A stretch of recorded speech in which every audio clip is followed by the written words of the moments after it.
Hi, my name is Riley Allen. This is my review of Season 1, Episode 1 of Stranger Things titled The Vanishing of Will Byers. Chapter 1, The Vanishing of Will Byers. We start off with the scientist running through this seizure-inducing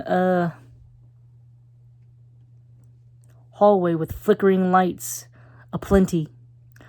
He thinks he escapes through the elevator, but he gets got by a monster that we don't really see yet. Then we cut to 4 boys playing a D&D campaign. Luke, Lucas, Dustin, Mike, and Will. We're also introduced. They're sent home because it's a school night. And we're introduced to Mike's family, his older sister Nancy, who's got a boyfriend named Steve. We got his parents, Ted and Karen. Ted is a disinterested type of person, it seems, from this episode, and his little sister Holly, who's a kid. We follow Will as he gets home, and he sees the thing that got the scientist in the woods, falls off his bike, rams his bike off the road, leaves it, and runs home. He gets home and eventually arms himself with a gun, but it's useless. He gets got as well. And then we cut to his parents. Or no, not his parents. His parent, Joyce, and his brother, Jonathan. They're, getting ready for school and work and whatnot. And they realize that Will's not in his room, and Joyce is frantic. She finds out that no, Jonathan wasn't there because he picked up an extra shift. We can basically kind of infer that they're not the most well-off of families. So Jonathan was trying to, I guess, be a help provide and figured that Will would be all right. They try to, rationalize it. He was just at the Wheelers. They call the Wheelers, which is Mike's family. They're not there. He's not there. So she eventually goes to the police station. We meet the police chief, Jim Hopper. He's another disinterested fellow, but, he kind of gets his shit together by the end of the episode. We follow the kids at school, and we see them get bullied. And we find out they're, like, nerds, AV Club and whatever. I think it's called. So they have this new radio they use, and we're introduced to their science teacher, Mr. Clark. Then we're introduced to Eleven. No, we're introduced to Dr. Brenner, who's the lead scientist at Hawkins Laboratory, where this outbreak of weird shit's going on. Then we're introduced to 11, who's escaped from that very same facility. She stumbles upon Benny's, a diner, and meets Benny himself, who eventually helps her, gives her food, tries to talk to her. He's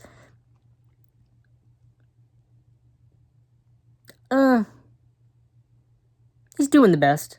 Benny's doing the best he can. He calls social services, which he should do. I feel like he should have probably called the police as well instead of just social services, because he did find a little girl covered in dirt in a hospital gown. But you do you, Benny. And it's actually the people through the lab with Dr. Brenner who finds him, and they shoot and kill him, which I guess implies that they got every single phone wire tapped. I don't know how they figured this out. Were they just, monitoring every phone call in town for some reason? Is there just one guy who has all the hot gossip? Is there just a group of monitoring? Who do they monitor? Were they specifically monitoring this place because they knew it was in the trajectory of where she could have gone? Do they just have everyone in Hawkins tapped? I'm confused. Is there a team of them tapping the phones? Do they have this, or did they just... And how did they even figure it out? Did they just... Anyway, she escapes. and meets Dustin, Mike, and Lucas, who were searching for Will on their own despite being told by Hopper to not do it. And Hopper has his own supernatural experience where he thinks he sees something in the shed. The lights go out, but eventually he comes back and like, he's basically like, nope, call everybody, gotta get a search party. We also learn that he had a daughter named Sarah, although she died.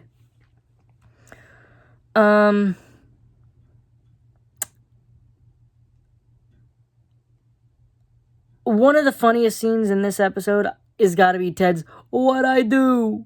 What I do?"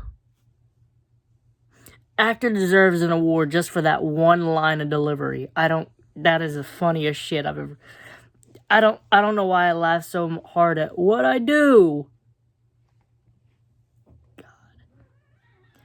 God. We're introduced to Nancy's best friend, Barb.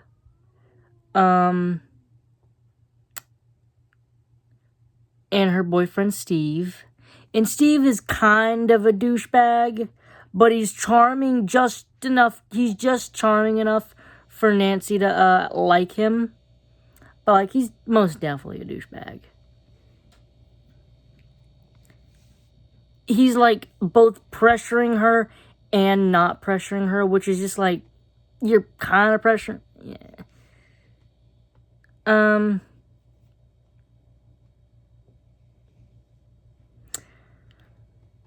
Not really liking Steve that much. I really liked the friendship between Mike, Lucas, Will, and Dustin that we got so far. Got a little of. I like Joyce apologizing to Jonathan. You know, basically saying that she's sorry that he had to take such responsibility and that she hasn't been the greatest, you know. Overall, this was a great starter episode. It got us introduced to all the main characters. Introduced us to the plot somewhat. Got us hooked. Overall, I'd give this episode, I'm going to say a 10 out of 10. I think this is a great episode, and I can't really find anything in this episode besides Steve that I hated. And even then, I'm pretty sure we were supposed to hate Steve. Like, he was supposed to not be liked. But I think it was Joe Keery, his name was, that they just liked Joe Keery as an actor and a person. They're like, you know what? We're going to keep Steve around. 10 out of 10. Thanks for watching the video. Don't forget to like, comment. You can like, comment, subscribe if you want, and I'll see you in the next video.